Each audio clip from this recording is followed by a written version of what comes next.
الحمد لله وكفى وسلام على حبيبه المصطفى أما بعد فأعوذ بالله من الشيطان الرجيم بسم الله الرحمن الرحيم إن الله وملائكته يصلون على النبي يا أيها الذين آمنوا صلوا عليه وسلموا تسليما اللهم صل على سيدنا ومولانا محمد معدن الجود والكرم وآله وأصحابه الكرام وابنه الكريم وبارك وسلم صلاة دائمة سرمدا أبدا۔ میرے عزیزو، دن اتنی تیزی سے گزرتے چلے آئے کہ ابھی رمضان کے چاند کا انتظار تھا اور پھر دیکھتے ہی دیکھتے رمضان آ بھی گیا اور گزر بھی گیا۔ اور حدیث پاک میں حضور اکرم صلی اللہ علیہ وسلم نے ارشاد فرمایا، اخیر زمانے میں دنوں میں اس قدر تیزی آئے گی کہ سال مہینے کے برابر لگے گا، اور مہینہ ہفتے کے برابر، اور ہفتہ ایک دن کے برابر۔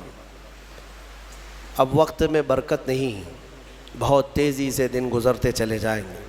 میں میرے پروردگار کا کروڑ شکر و احسان بجا لاتا ہوں کہ اس نے ہمیں مکمل ختم قرآن تک اس مصلی پر اپنی رحمتوں سے نوازا، آسانیاں عطا کی، اور آپ سب کو سماعت کی سعادت بخشی۔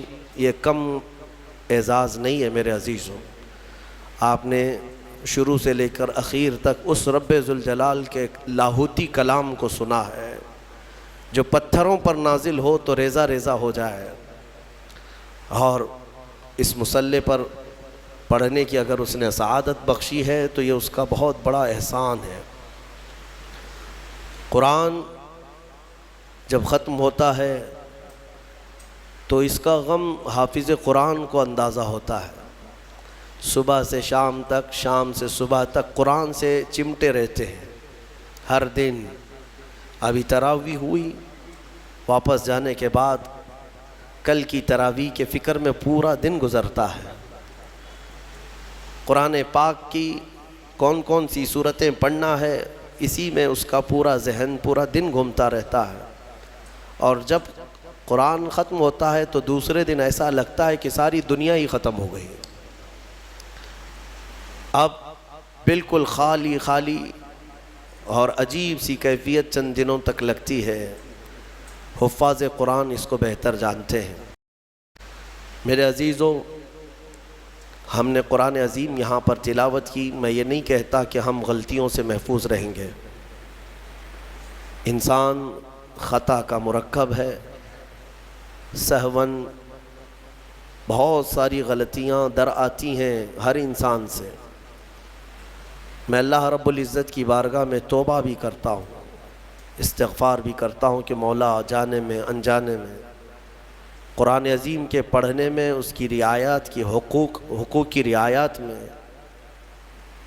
جہاں کہیں ہم سے خطا سرزد ہوئی ہو اپنے فضل و کرم سے معاف فرما دے۔ پڑھنے میں، سننے میں جو کچھ بھی مولا ہم سے کمی زیادتی ہوئی ہو اپنے فضل و کرم سے معاف فرما۔ میرے عزیزوں، قرآن عظیم پڑھنے میں بھی وہ لطف ہے، سننے میں بھی وہ لطف ہے۔ قیامت کے دن فرمایا جائے گا، یہ بھی حدیث پاک ہے، کہ جو قرآن پڑھتا تھا اسے رب تعالیٰ فرمائے گا قرآن پڑھتا جا، قرآن پڑھتا جا۔ وہ جب قرآن پڑھتا جائے گا تو اسے حکم ہوگا ایک ایک آیت پڑھ اور ایک ایک درجہ اوپر جا، ترقی کرتا جا۔ وہ قرآن پڑھتا رہے گا اور درجات کی بلندی اس کی ہوتی رہے گی۔ اور حضور پاک صلی اللہ تعالیٰ علیہ وسلم کی احادیث کا یہ بھی مفہوم ہے کہ حافظ قرآن جو قرآن کے حلال کو حلال سمجھتا ہو، قرآن کے حرام کو حرام سمجھ کر اس پر عمل کرتا ہو، قیامت کے دن وہ اپنے خاندان کے ایسے 10 لوگوں کی سفارش کر کے جنت لے جائے گا جن پر دوزخ میں جانا واجب ہو گیا تھا۔ اپنے خاندان کے ایسے 10 افراد کو لے جانے کی اسے اجازت دی جائے گی۔ مجھے آج اس مصلی پر، محراب پر قرآن پاک کا دور سناتے ہوئے 23 سال گزر گئے۔ الحمدللہ یہ 23واں سال ہے میرا تراویح کا۔ قرآن پاک، اور میرے خیال سے ہاشمی مسجد میں نے 6 سال سنایا ہے۔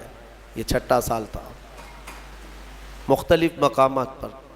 لیکن کبھی یہ موٹے قرآن کو، اتنا ضخیم قرآن اٹھا کر کے ہم دیکھتے ہیں تو یقین نہیں ہوتا کہ یہ پورا کا پورا سینے میں آیا کیسے، یہ محفوظ کیسے ہے. اور جب بندہ پڑھنے لگتا ہے حافظ قرآن، حقیقت میں بتاؤں، میں اپنی بات بتا رہا ہوں، باقی دوسرے حفاظ کرام وہ بہتر جانتے ہیں، ہماری محنت سے کچھ نہیں ہوتا. جب پڑھنے کے لیے وہ کھڑا ہو جاتا ہے تو من جانب اللہ، خود اللہ تعالیٰ اس کی مدد فرماتا ہے. اگر اللہ رب العزت دروازے نہ کھولے تو وہ ایک آیت آگے نہیں بڑھ پائے گا. ہاں، یہ رب تبارک و تعالیٰ کی طرف سے انعام ہے، اکرام ہے. میرے عزیزو، یہ قرآن یاد کرنے کے لیے جب بچے بھی کوشش کرتے ہیں تو 5 سال کے بچے بھی حافظ قرآن بنے، دنیا میں ریکارڈ ہے. اور آپ کو پتہ ہے حضرت سیدنا مخدوم جہانگیر اشرف سمنانی رحمۃ اللہ تعالیٰ علیہ 7 سال کی عمر میں قرات سبع یعنی 7 قراتوں کے ساتھ حافظ قرآن ہو چکے تھے. وہ بڑے بڑے علماء بھی نہیں آج 7 قرات جانتے ہیں. 7 قراتیں ہیں قرآن پاک کی، سب میں الگ الگ انداز ہے پڑھنے کے. اور وہ ایک عربی لینگویج جاننے والا، نحو اور صرف اور ان تمام امور کو جاننے والا یہ قرات سبع بہتر سمجھ سکتا ہے. عام لوگوں کے سمجھ میں نہیں آئے گی یہ چیزیں. وہ 7 سال کی عمر میں 7 قراتوں کے ساتھ حافظ تھے. میرے عزیزو، یہ قرآن آج بھی معجزہ ہے، سینوں میں یوں ہی نہیں آتا. بڑا ذہین بھی ہو اور رب تبارک و تعالیٰ کی مرضی نہ ہو تو اس کے سینے میں ایک پارہ بھی نہیں آتا. اور کبھی ہم نے دیکھا ہے بڑا کند ذہن ہے، کچھ آتا نہیں ہے، اسکول میں 0 تھا لیکن قرآن حفظ کرنے پر لگا تو پورا حافظ قرآن بنا ہے. ایسے بھی میں جانتا ہوں جن کو 2+2 معلوم نہیں ہے لیکن حافظ قرآن ہو جاتے ہیں. یعنی اس قدر دیہات سے آئے ہوئے بچے تھے جن کو کچھ نہیں معلوم تھا لیکن قرآن پورا یاد تھا. یہ معجزہ ہے قرآن کا. اعلیٰ حضرت امام احمد رضا خان فاضل بریلوی رضی اللہ تعالیٰ عالم تھے، بڑے مفتی تھے. آپ اندازہ کریں 14 سال کی عمر میں وہ مفتی بن چکے تھے. 13 سال کچھ مہینے، جس دن وہ بالغ ہوئے اس دن پہلا فتویٰ انہوں نے لکھا ہے 14 سال کی عمر میں. بہترین عالم، بہترین مفتی، لیکن حافظ نہیں تھے. آپ قرآن کے حافظ نہیں تھے. کسی نے آپ کو خط میں القاب لکھا، حضرت علامہ مولانا حافظ و قاری احمد رضا خان صاحب. اس میں حافظ و قاری کا بھی لقب لگا دیا. دوسرے ہوں تو پھیل جائیں گے کہ جتنے لقب فری میں ملے اچھا ہی ہے. اعلیٰ حضرت نے دیکھا کہ میں حافظ ہوں نہیں اور لوگ مجھے حافظ سمجھ رہے ہیں. یہ شعبان کی آخری تاریخ تھی، شاید دوسرے دن سے رمضان شروع ہو رہا تھا. آپ نے اس خط والے کے گمان کے مطابق اپنے آپ کو اتارنے کے لیے عزم کر لیا کہ اس کے خط کا جواب بعد میں لکھوں گا، حافظ قرآن پہلے بنوں گا. کیونکہ اس نے حافظ کہا ہے، مجھے حافظ قرآن کہا. تو اعلیٰ حضرت کا معمول یہ تھا کہ روزانہ رمضان میں فجر سے لے کر کے شام تک ایک پارہ یاد کرتے تھے اور تراویح میں ایک پارہ سنا دیتے تھے. یہاں تک کہ 29ویں رمضان کو یا 27 کو آپ مکمل 1 مہینے کے اندر حافظ قرآن ہو گئے. 1 مہینے کے اندر حافظ قرآن، ہاں 1 مہینے میں وہ حافظ قرآن ہو گئے. قرآن کا یہ معجزہ ہے. اللہ تبارک و تعالیٰ وہ جس کے سینے میں چاہے اس کو عطا فرما دے. میرے عزیزو، آج بھی بہت سارے ایسے بچے ہیں جو قرآن کو یاد کرتے ہیں بہت بچپن میں اور ان کے ذہن کے دریچے ایسے کھل جاتے ہیں. آپ نے مولانا حارث صاحب کے پیچھے بھی تراویح پڑھی ہے، یہ ہمارے بھتیجے ہیں. انہوں نے تقریباً 4.5 مہینے میں پورا حفظ قرآن کیا. الحمدللہ انہوں نے بھی ایک ریکارڈ قائم کیا تھا. اور اپنے سبق کے دوران انہوں نے 29واں پارہ 2 دن میں پورا پارہ سنایا تھا. آدھا پارہ ایک دن یاد کر لیا. تو یہ اپنے کمال کی بات نہیں، یہ اپنے کسب اور اپنے ذہن کی بات نہیں، رب تبارک و تعالیٰ کی عطا اور فضل۔ امام اعظم ابو حنیفہ کے ایک شاگرد ہیں امام محمد۔ امام محمد یہ چھوٹی عمر میں امام اعظم کے پاس پڑھنے کے لیے آئے، داڑھی نہیں تھی، چھوٹے تھے، تو امام اعظم ابو حنیفہ رحمۃ اللہ علیہ کے پاس بڑے بڑے ان کے جو شاگرد تھے، علماء تھے، محدثین بیٹھتے تھے، اس میں ایک چھوٹی عمر کا لڑکا آیا ہے، تو امام اعظم نے ان کو ٹال دیا کہ جاؤ بعد میں، لیکن شوق اتنا تھا امام محمد کا کہ وہ ہٹنے کو تیار نہیں تھے۔ امام اعظم ابو حنیفہ نے ان کو ٹالنے کے لیے کہا کہ بیٹا میں انہی کو پڑھاتا ہوں جو حافظ قرآن ہوتے ہیں، تم حافظ ہو؟ کہا حافظ تو نہیں، حافظ بننے میں 2-3 سال لگ جائیں گے، جب تک تھوڑا سا جوانی آ جائے گی پھر سمجھ لے گا۔ کہا جاؤ حفظ کر کے آؤ۔ وہ گئے، 8 دن کے بعد پھر آئے امام اعظم کے پاس، کہا کہ حضور مجھے شاگردی میں لے لیجئے۔ کہا میں تم کو پچھلے ہفتے بھیجا تھا حافظ بن کر کے آنا، انہوں نے کہا میں پورا حافظ بن کر کے آیا ہوں 8 دن کے اندر۔ میرے عزیزو، یہ اللہ تبارک و تعالیٰ کی طرف سے انعام ہے، اور میرے آقا صلی اللہ تعالیٰ علیہ وسلم کا زندہ معجزہ ہے۔ اللہ تبارک و تعالیٰ اس قرآن پاک کی خوب برکتیں ہمیں عطا فرما ہے۔ قرآن کو نہ چھوڑو اے میرے عزیزو، قرآن کو چھوڑ کر کے آج اس قدر گمراہی آئی ہے۔ وہ زمانے میں معزز تھے مسلمان ہو کر، آج ہم خار ہیں تاریک قرآن ہو کر، قرآن کو چھوڑ کر ذلیل ہیں ہم۔ قرآن کو چھوڑنے کی وجہ سے یہ ساری آفات ہیں۔ اور پچھلی قوموں کے بارے میں قرآن میں اللہ تعالیٰ نے فرمایا، اللہ تعالیٰ ان سے فرمایا خُذُوا مَا آتَيْنَاكُمْ بِقُوَّةٍ، ہم نے جو تمہیں دیا ہے وہ مضبوطی سے پکڑو۔ یعنی یہودیوں کو تورات دی گئی تھی، بنی اسرائیل کو زبور دی گئی تھی، اور ہر ایک امت کو یہ کہا گیا ہے کہ مضبوطی سے یہ کتاب تھامے رہو۔ جو اللہ کی کتاب اتری ہے یہ صرف اور صرف جھاڑ پھونک کے لیے نہیں ہے، یہ تمہاری پوری زندگی کا دستور آیا ہے۔ ہاں کل کیا ہونے والا ہے یہ قرآن میں پڑھو، یہ بے خبر نجومی تمہیں کیا بتائیں گے۔ قرآن عظیم تمہاری زندگی کا پورا دستور العین ہے۔ اس کو چھوڑ کر کے ہم ادھر ادھر کی آج ٹھوکروں پر مجبور ہو چکے ہیں۔ میرے عزیز و حیرت ہے ہماری قوم کو، طوطے کے پاس جا کر کے اپنا بھوش پوچھتے ہیں، چٹھی نکال کر کے کہ میرا بھوش کیا ہونے والا ہے۔ وہ بھی سڑک چھاپ آدمی جو طوطا لے کر کے خود سڑک پر بیٹھا ہے، وہ لوگوں کا مستقبل بتا رہا ہے۔ ہائے، یہ اس کی بیوقوفی نہیں ہے، اس کے پاس جانے والے کتنے بڑے بیوقوف ہیں۔ مستقبل تمہارا بتا رہا ہے اور خود جو ہے سڑک چھاپ بنا ہوا ہے۔ ساری دنیا کے مستقبل بھوشمانی کر رہا ہے، لکیریں پڑھ رہا ہے، اور خود کی لکیر شاید پوری مٹی ہوئی ہے۔ عقل ہے یا نہیں ہے؟ جو لوگ اس طرح کی جگہ پر جاتے ہیں، میرے آقا صلی اللہ علیہ وسلم نے فرمایا من اتا بکاہن فقد کفر بما انزل علی محمد، جو کسی کاہن جوتش کے پاس گیا، میرے آقا فرماتے ہیں اس نے محمد کا انکار کر دیا صلی اللہ علیہ وسلم۔ محمد صلی اللہ علیہ وسلم پر جو کچھ اتارا گیا ہے اس کا اس نے انکار کر دیا۔ کیوں جاتے ہو؟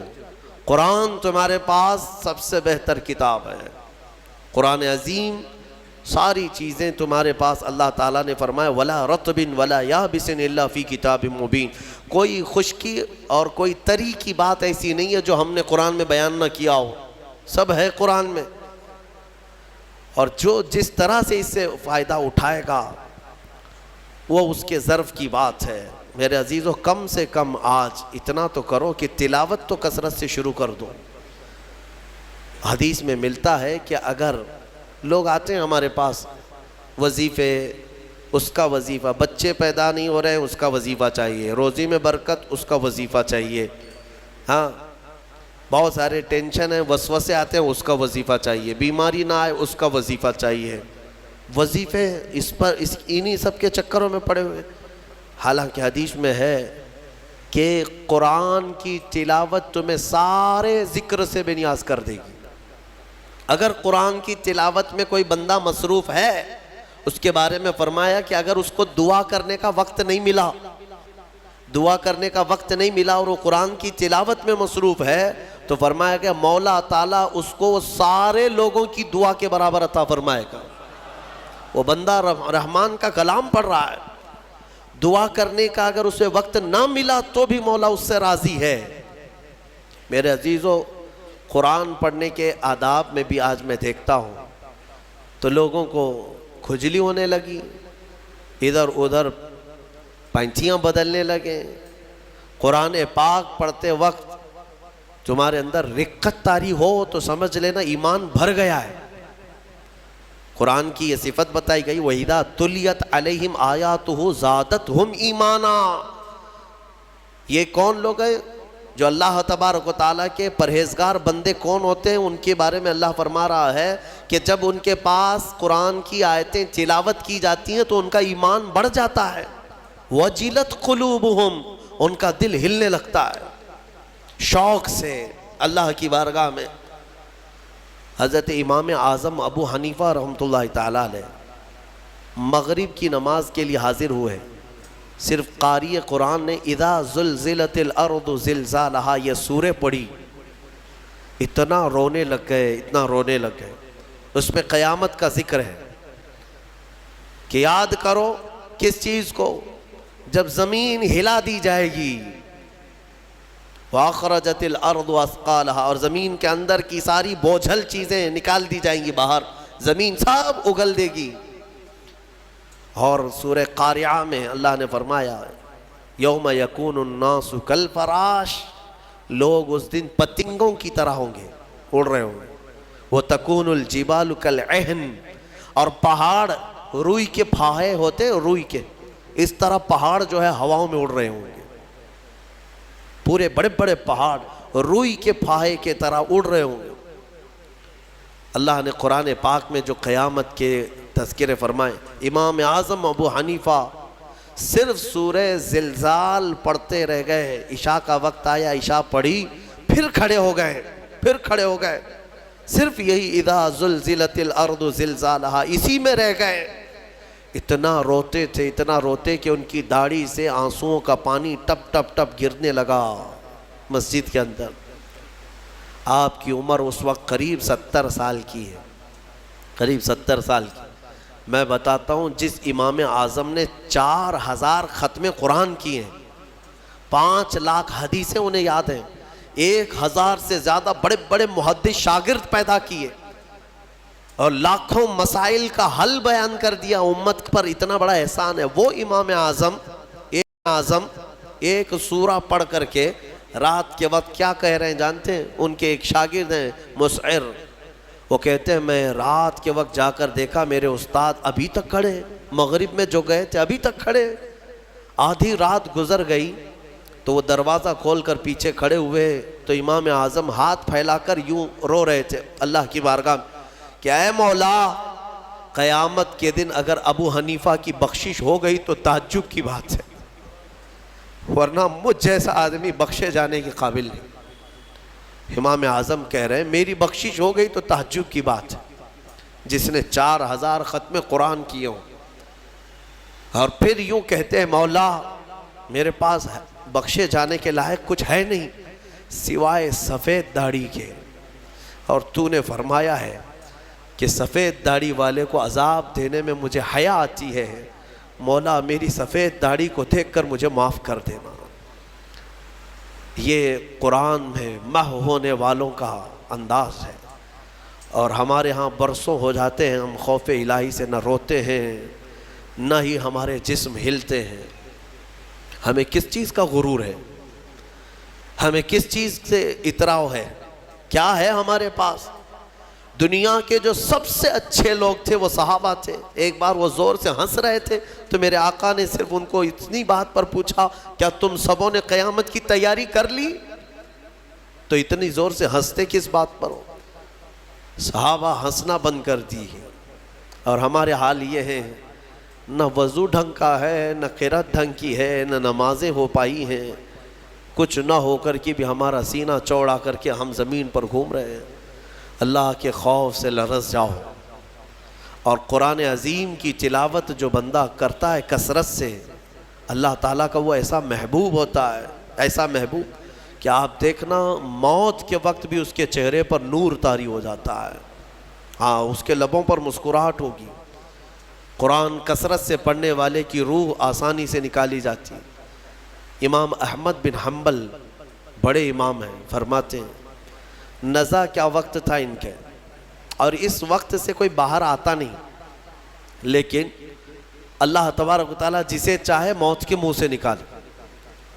ان کے ساتھ ایسا ہوا کہ قریب موت کا وقت آ گیا اور سانس جو ہے پھڑکنے لگ گئی، ہلکی ہلکی ہو گئی، لگتا کہ اب روح نکلے گی، تب روح نکلے گی۔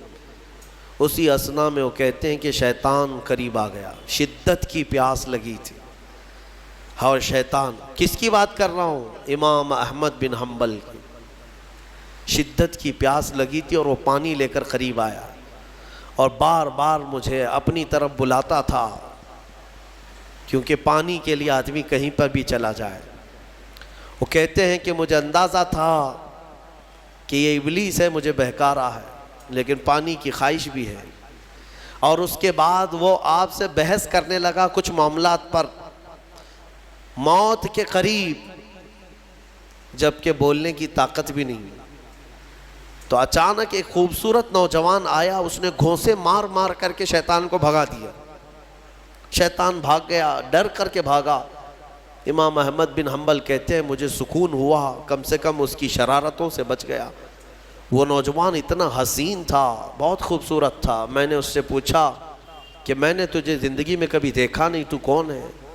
وہ نوجوان کہتا ہے احمد بن حنبل، میں سورہ یاسین ہوں، جس کو تم روزانہ تلاوت کرتے تھے۔ اللہ نے مجھے آج یہ شکل دی اور اس ابلیس کو میں نے مار کر بھگایا کہ تمہاری نزا میں وہ تمہیں گمراہ نہ کر سکے۔ بہرحال یہ کیفیت ان کی ختم ہوئی، آپ نے یہ بیان کیا، پھر بعد میں دوبارہ آپ شاید نزا کے عالم میں گئے اور انتقال ہوا۔ لیکن میرے عزیزو، اندازہ کرو اتنے بڑے امام جن کا حال یہ ہے کہ لاکھوں حدیثوں کے وہ حافظ ہیں، ان کے ساتھ ابلیس اخیر وقت میں ایسے شدت سے گمراہ کرنے کی کوشش کرتا ہے، تو ہمارا اور تمہارا کیا حال ہوگا؟ اگر کوئی چیز اس وقت بچائے گی تو یہ اللہ کا کلام۔ یہاں تک کہ جب قبر میں دفن کر کے لوگ چلے جاتے ہیں تو قبر کے حالات بہت سخت ہیں۔ قبر بڑی چھوٹی ہے، ہم خود ہی کھودتے ہیں، جانتے ہیں کتنی قبر ہوتی ہے۔ اپنے مردوں کو آپ دفنا کر کے آتے ہیں، اتنی ہوتی ہے کہ کروٹ بھی نہیں لے پاتا مردہ، اور وہ بھی اس کو اتنا ٹائٹ کر کے نیچے پتھر یا اینٹ، یہ ڈھیلے سب رکھ کر کے قبلے کی طرف کر کے اس کو بند کر کے آ جاتے ہیں۔ پتہ ہے کس قدر گھبراہٹ ہوتی ہے، بہت گھبراہٹ ہوتی ہے۔ یہ مت سمجھنا کہ مردے کو اب کچھ پتہ نہیں چلتا، یہاں تک کہ حدیث میں ہے تمہارے چلنے کے چپلوں کی آواز تک وہ مردہ سنتا ہے۔ بولنے کی آواز تو چھوڑے، چلنے کی آواز بھی وہ قبر میں سنتا ہے۔ ہر چیز، زندوں کے کانوں سے زیادہ کان اس کے تیز سنائی دیتا ہے اس کو۔ اور جب لوگ چھوڑ کر کے جا رہے ہوتے ہیں، وہ اس قدر گھبراہٹ کا شکار ہوتا ہے کہ اس تنگ و تاریک کوٹھری میں پہلی بار اس کو ڈالا گیا ہے، زندگی بھر کبھی اتنے چھوٹے گڑھے میں نہیں سویا۔ ہاں، اب حضور پاک صلی اللہ علیہ وسلم نے فرمایا ہے، رشتہ داروں کو بھی کہا ہے کہ دفنانے کے بعد تھوڑی دیر بیٹھ جاؤ قبر کے پاس کہ اس کی گھبراہٹ کم ہو۔ لیکن کون بیٹھتا کون ہے؟ سب کو اپنی جلدی ہے، عزیز لوگ بھی نہیں بیٹھتے، نکل آتے ہیں، بھائی ہوں، باپ ہوں، بیٹے ہوں، سب نکل کر کے آ جاتے ہیں، الا ماشاء اللہ۔ لیکن اس اندھیری قبر میں جب لوگ قبرستان سے آ جاتے ہیں، عجیب و غریب آوازیں مردے کو سنائی دینے لگتی ہیں، زمین ہلنے لگتی ہے اور دونوں جانب سے دباتی ہے زمین۔ میرے آقا صلی اللہ علیہ وسلم نے فرمایا ان ضغطۃ القبر حق، قبر کا جھٹکا دینا حق ہے، ہر ایک کے ساتھ ہوگا۔ صحابی رسول سعد بن معاذ کے بارے میں حضور نے فرمایا ان کو قبر دبا رہی تھی۔ قبر سب کو دبائے گی، لیکن کچھ کو ایسے دبائے گی کہ ان کی ہڈی پسلیاں الگ ہو جائیں، اور کچھ کو محبت سے دبائے گی۔ لیکن فرمایا کہ قبر جو ہے اس وقت اندھیری اور پھر عجیب و غریب آوازیں، تنہائی الگ، کوئی نہیں ہے قریب، کوئی نہیں ہے۔ اس وقت کچھ لوگوں کی قبر میں ایسا ہے کہ اچانک ایک نورانی شکل کا نوجوان سرانے کے پاس آ کر بیٹھتا ہے اور کہتا ہے میں تیرا دوست ہوں، تو گھبرا مت، میں تیری دوستی نبھانے آیا ہوں۔ مردہ پلٹ کر کے دیکھتا ہے، پوچھتا ہے تو کون ہے؟ تو کہتا ہے میں اللہ کا کلام قرآن پاک ہوں۔ قرآن مقدس رفیق بن کر، انیس بن کر قبر میں آتا ہے۔ میرے عزیزو، اس قرآن سے محبت کرو، اس قرآن سے محبت کرو۔ مجھے افسوس ہوتا ہے رمضان میں بھی کچھ لوگ ایسے ہیں جو قرآن سننا نہیں چاہتے، ان کو سال میں ایک بار ہی تو موقع ملتا ہے، ان موقعوں کو بھی گنوا دیتے ہیں، بازاروں کی زینت بنے رہتے۔ بازار کتنے بازار کرو گے؟ کتنے؟ سال بھر تو بازار کھلا ہے، کیا یہ تراویح پھر رمضان کے بعد ملنے والی ہے؟ ضائع کر دیتے ہیں۔ ایک تو تم حافظ قرآن ہو نہیں، قرآن گھر میں پڑھتے نہیں، ایک حافظ تمہارے ہاں آ گیا سنانے کے لیے اللہ کا کلام، اس کے لیے بھی پیچھے بھاگ جا رہے ہو، تو گویا کہ تم قرآن کے ساتھ بہت ناانصافی کر رہے ہو۔ قرآن کو پیٹ پیچھے ڈال چکے، اس کے حقوق نہیں ادا کرتے۔ گھروں میں جا کر کے دیکھو تو بہت اونچے طاق پر اس کو رکھ دیا ہے۔ قرآن پر تو اتنی دھول جمع ہوتی ہے کہ اتنی دھول نہ فریج پر نہ ٹی وی پر۔ ٹی وی اور فریج اور واشنگ مشین تو روز صاف ہو جاتے ہیں، قرآن پاک پر ہاتھ بھی نہیں لگتا۔ کیوں قرآن کے ساتھ یہ دوہرا سلوک ہے؟ یہی تو ہے میرے عزیزو، درس قرآن اگر ہم نے نہ بھلایا ہوتا، یہ زمانے نے زمانہ نہ دکھایا ہوتا۔ شاعر نے بہت اچھے انداز میں کہا، درس قرآن کو اگر ہم نے نہ بھلایا ہوتا، یہ زمانے نے زمانہ نہ دکھایا ہوتا۔ یہ سارے ہمارے اندر ہیں۔ اٹھو، آج بھی تمہارے پاس وقت ہے، قرآن کو پڑھو، سیکھو۔ اور میں کہتا ہوں آج کے دور کے مسلمان، سخت پکڑ ہوگی تمہاری، تمہارے پاس یہ عذر بھی نہیں ہے کہ اللہ کی بارگاہ میں کہیں گے کہ مولا پڑھانے والا کوئی تھا نہیں، سیکھنے کا کوئی ذریعہ تھا نہیں۔ آج تمہارے ہر ایک کے ہاتھ میں موبائل ہے، قرآن ہے، سینکڑوں قاریوں کی قرت ہے۔ انٹرنیٹ صرف گانے سننے کے لیے نہیں، قرآن سیکھنے کے بھی وہاں ذریعے موجود ہیں۔ پورے عالم بننے کے مدرسے چل رہے ہیں آن لائن، قرآن پڑھانے والے پڑھا رہے ہیں، لیکن اب عذر تمہارے پاس کچھ بھی نہیں رہے گا۔ کیا کہو گے؟ کیا کہو گے کہ ہمارے ہاں کوئی عالم نہیں تھا، کوئی حافظ نہیں تھا، پڑھنے کا موقع نہیں ملا؟ نہیں، تمہاری سخت پکڑ ہوگی، تمہارے پاس سب تھا، تم نہیں چاہتے تھے قرآن پڑھنا، تم نہیں چاہتے تھے۔ میرے عزیزو، قرآن کی طرف آ جاؤ۔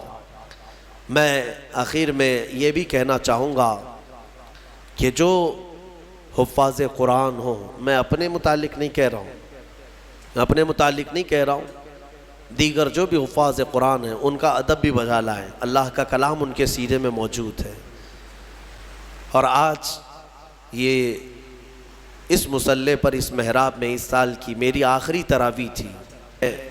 انبیاء کرام علیہ السلام کی جو زبان تھی، قرآن میں اللہ نے فرمایا، وہی میں عرض کرتا ہوں ان کی سنت پر۔ لا اسألکم علیہ اجرا ان اجری الا علی رب العالمین۔ لوگوں، میں آپ سے اس خدمت پر 1 روپیہ بھی اجرت نہیں مانگتا، مجھے معاوضہ نہیں چاہیے آپ سب سے۔ میرا اجر رب العالمین کے حوالے ہے، میرا اجر اللہ رب العزت کے پاس ہے۔ مجھے آپ سب کی جو محبت ہے یہی کافی ہے، اور مجھے دعاؤں سے نوازیں، یہ میرے لیے بہت بڑا معاوضہ ہے، بہت بڑا تحفہ ہے، یہ میرے لیے بڑا ہدیہ ہے۔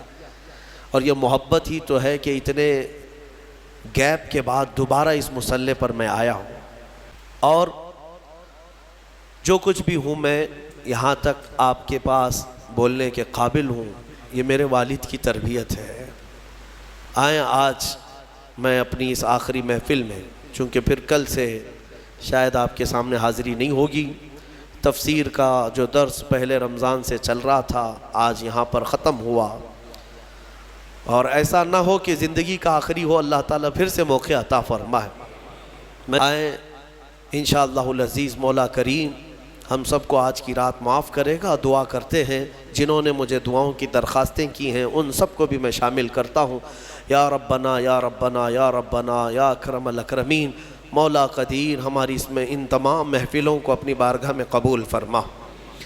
پہلے رمضان سے لے کر آج تک جو تراویح پڑھا، سورہ فاتحہ سے لے کر مولا 30ویں پارے تک کے جتنے سورے ہم نے تلاوت کیے، اس میں جو غلطیاں، کوتاہیاں، کمیاں، بیشیاں ہوئی ہوں اپنے فضل و کرم سے معاف فرما دے۔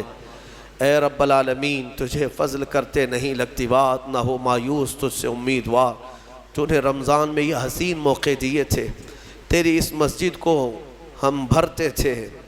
مولا اگر ہماری زندگی باقی ہے تو پھر سے رمضان عطا کر دے۔ ارحم الراحمین، قرآن عظیم کی تلاوت کو میں نے جو کچھ بھی پڑھا مولا خالص تیرے شوق میں پڑھا ہے، تیری رضا کے لیے پڑھا ہے۔ اے رب قدیر مجھے ایمان کا اضافہ عطا فرما، جتنے لوگوں نے خلوص سے سنا ہے مولا ان سب کو اجر عطا فرما۔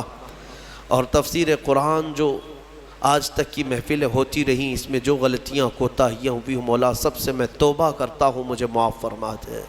سننے والوں کو بھی معاف فرما دے، اور دور دراز سے کئی لوگ آن لائن سن رہے ہیں، محفلوں میں شامل ہوتے ہیں مولا ان سب کی بھی مغفرت فرما دے۔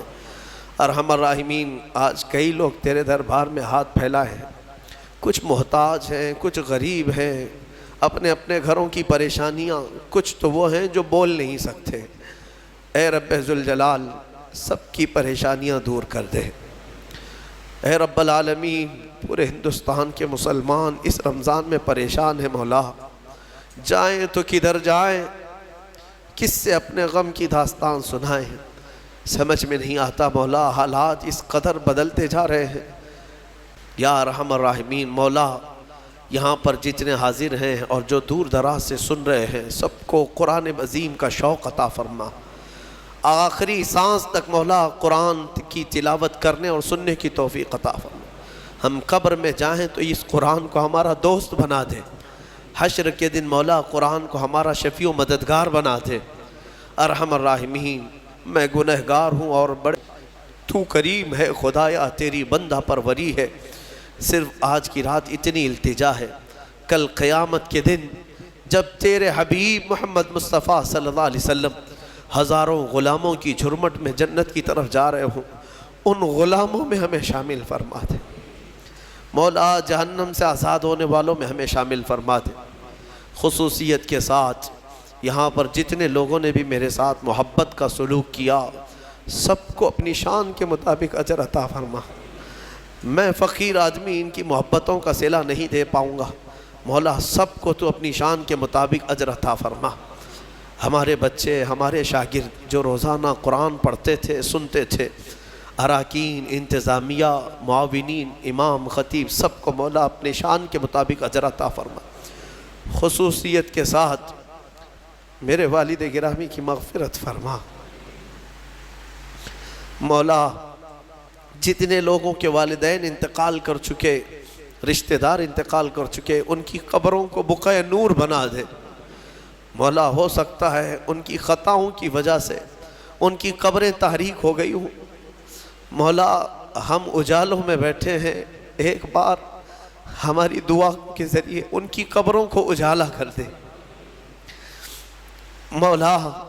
تو ارحم الراحمین ہے، تو ارحم الراحمین ہے، ہمارے والدین کی قبروں کو اجالا کر دے مولا، ان کو رحمت و انوار کی بارشیں عطا کر، جو کچھ بھی جانے انجانے میں ان کی زندگیوں میں خطائیں ہوئی وہ معاف کر دے، سخت سوالات نہ کر، نکیرین کے سوالات سے مولا ان کو آزادی دے دے، آسانی عطا کر، جوابات میں آسانی عطا فرما، قبر کے دبانے سے بچا لے۔